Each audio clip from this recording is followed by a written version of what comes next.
we just got a lot of work to do, and I'm just ready to get it done. Tell me about what we need to do, what we need to complete in this session. Well, I'm hoping that we can finally put to sleep the medical marijuana. Mm-hmm. I like what Lieutenant Governor was talking about in regards to some type of expanded Medicaid for the working poor. The jury's still out with the tax proposal that's coming forward from the Speaker. And I do like what I'm hearing in regards to the teacher's pay raise. So let's talk about the teacher pay raise for a moment, because we're talking about putting we're going to put some steroids on this, getting to the national average if we do this. Don't you agree? I agree. And the only thing that bothers me, Paul, is that when we refer to teachers and things like that, we always have to make reference to an average. And I think our teachers here in Mississippi are better than that.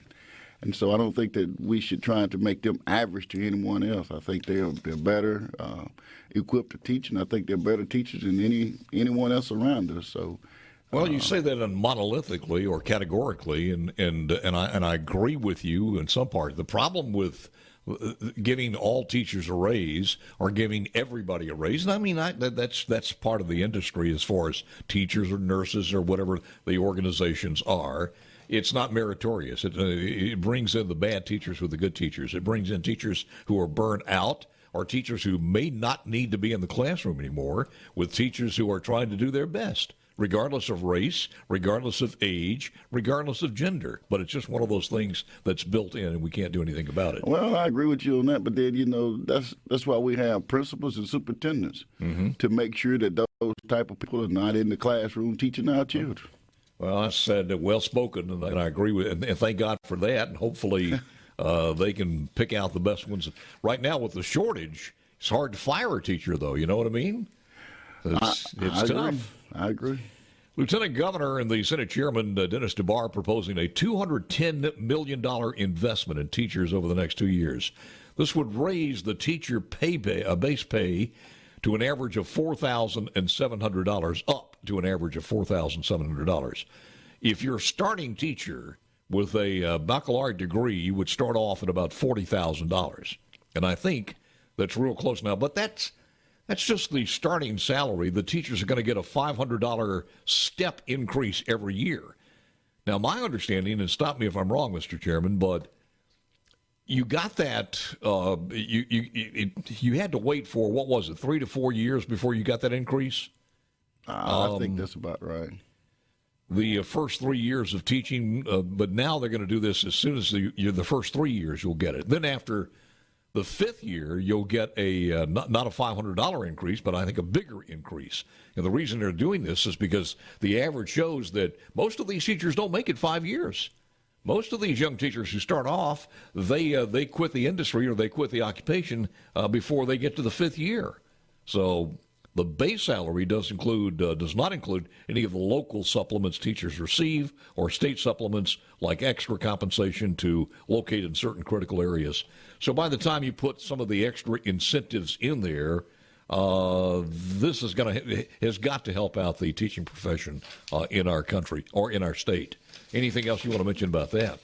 Well, I agree, and I think it's well worth the investment. Not the investment that we're going to spend right now on the teachers, but my hopes is that the investment pays off with those who are in the classroom now, so that we can have a really good educated society here in Mississippi. So that's what I'm hoping that pays off in the long run. The investment now is worth the investment 10 years later. You know, you've been the chairman of corrections now. How many was it, 2 years? 2 years, yes, sir. This is 2 years. You start looking at some of the things, certainly since Commissioner Burl Cain has come in, and you look at some of the things that are on the agenda to be done and some of the things that have been done, and just kind of refresh us a little bit in the last couple of years where we have taken the Department of Corrections since that national story of what went on with Chris Epps. Well, in my opinion, we're taking the Department of Corrections. I mentioned this earlier, Paul, is that I would like for it not to be referred to as the Department of Corrections, but the Department of Rehabilitation, because that's what we are doing. We're trying to rehabilitate those people to make them better when they return to society. And I think that Commissioner Cain is on the right track and making that happen. In so much as that we've even got private sectors that are reaching out to us now, wanting to hire a lot of these individuals who are being released because of a lot of the programming and things that are being done right now inside the Department of Corrections. So I'm glad in the direction that it's headed. You know where the churches are? Because the last time he was on, we got to get him on pretty soon. But one of the things he's talking about these churches, and he's been, I think he's a little aggravated it's taking this long. Well, he is. But, it's a slow process. He came in, and really wanted to get these things done. And I could, I appreciate him and wanting to get it done as quickly as he wanted to get it done. But he understands that this is a slow process. But he hasn't given up on it. He's still working on it. And, it's taking smaller steps than he would like for it to take. But it is moving. Well, I think that's probably the sentiment of just about everybody at the head of any agency in the state of Mississippi. What does he ask you guys in corrections and the legislature to do that he thinks needs to be done as far as the 2022 session? Well, one thing, that's always when we talk to state agencies, of course, there's some additional monies that he's requesting to fill some of the positions, as far as, guards and those type of things. But what really surprises me is that he hasn't come and asking any money so that he can continue to pay those individuals at the top level. He's really concerned about those individuals who are down there at these facilities who are trying to do a good job and trying to hire people that wants to be there and pay them enough so that we don't have some of the problems that we had before with guards and things like that. So yeah. Have you gone over, Mr. Chairman, to Walnut and taken a look at that facility? I have. It's one. Tell me what you see when you go over there. I see a facility that's been down for a long time. That's Commissioner Kane has really turned that facility into something that's been really useful in Mississippi. So I'm glad that he saw that he had enough vision to say that let's use this building and use it in a manner to where we can all benefit from it. Is there any movement or anything that's going to happen as far as legislation on prisons or private prisons? Any movement on that at all, one way or the other? No, we haven't discussed any of that. So. Did he get full funding, or did he get an increase as far as the Department of Corrections in the last budget? In the last budget, yes, sir. We fully funded the Department of Corrections. So what other laws or what other bills are going to be dropped that will affect the Department of Education, Department of Corrections? Well, not necessarily. We're still in the process right now, but I do have a bill out there that I will be bringing forward. And this came from discussions with the private sector. There's really wanted to hire some individuals who are being released. And basically, the bill will, it's a voluntarily, purely voluntarily on the employer's part. And that is that if the employer will agree to send in a person's timesheet weekly, to make payroll deductible fines and fees that they would normally have to pay, and to also drug test them according to MDOC guidelines. This is something that they've asked for because, they're in the business of hiring people and not just bringing them in and train them and then they have to leave for 4 or 5 hours at a time at different times of the day to go and see their parole officer. So this bill would keep them at work more and keep more money in their pockets and also keep more money in the employer's pockets. Have you already dropped that bill? Yes, sir, I have. What's the number? We don't. It hasn't been assigned, so we don't have a bill number yet. Prison Industries, I want to talk to you about that, and also want to talk to you about growing marijuana on the farm out there. Wouldn't that be something? Don't be laughing now. I'm just trying to give you some ideas. Doing all this work and he's laughing at me. Juan Barnett, Mississippi Senator 34, Corrections Chairman. We will have more with him coming up next. Back to Juan Barnett, the Chairman of Corrections. And I haven't seen some of the numbers, Juan, but I mean, we look at some of our data here as far as the budget's concerned. And I think I saw one thing. Hang on, let's see where it is this morning. That our our coffers are doing pretty darn good. We've got more money in. December was a very, very good month, and it looks like we've got that, and of course all those federal funds coming in. So what do we need to do as far as where the expenditures need to go? Is it rebuilding some of the prisons? And I understand hiring, but is there any other long-term project that we need to do as far as closing one or building a new one? Is anybody talking about that? Yes, Commissioner Kane is, we've talked not into any length on that, but we have talked about that. And we do understand that, we're going to have to, at some point, make an investment in our facilities as well. So we'll see what happens. It's not like that's you guys are going to go out of business, is what you're saying. Exactly. And I'll give you an idea about that one, because every day the attendance is a pretty steady. There's a pretty steady flow of people. The police pulled over a Ford Fusion driving recklessly on I-20 near Pelahatchie. The driver, identified as Oliver Gutierrez of Houston, Texas, told officers he was with his 20-year-old friend. Police said Gutierrez nervously told them the passenger lived in Houston, but he didn't know her last name. Deputy later identified the woman as a 15-year-old from Tennessee. Gutierrez was arrested by Rankin County Police Department. Authorities said he enticed the teen online to go with him. In addition to kidnapping, Gutierrez has been charged with child exploitation and enticement of a child for sexual purposes. Happens every single day.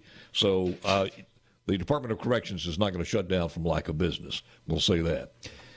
When we talk about the prison industries, that's been in the news, and I do believe we're going to be talking more about that later on this week. But your thoughts on that? I think, or does that come under your chairmanship? It does, and I think Mr. Bradley Lum and those that are running it right now are looking, forward. I think he's only been in that position there as a head of that for maybe a year or two right now. Yeah, and it was, and be honest with you, because I know a little bit about that, and it was a mess. So he had a lot to correct. He did, and he has a lot of great ideas about doing some things and moving, not just to continue to work inside the facility, but to also have programs and stuff outside the facility as well.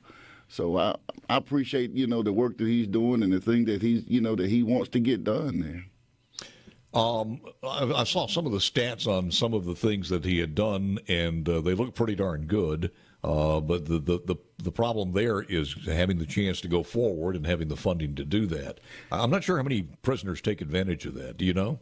I'm not sure how many, but when we passed Senate Bill 2795, you have to take advantage of these programs if you expect to be one of those individuals that that have the possibility of being paroled, and so that has a profound effect on people taking advantage of the things that are offered to them.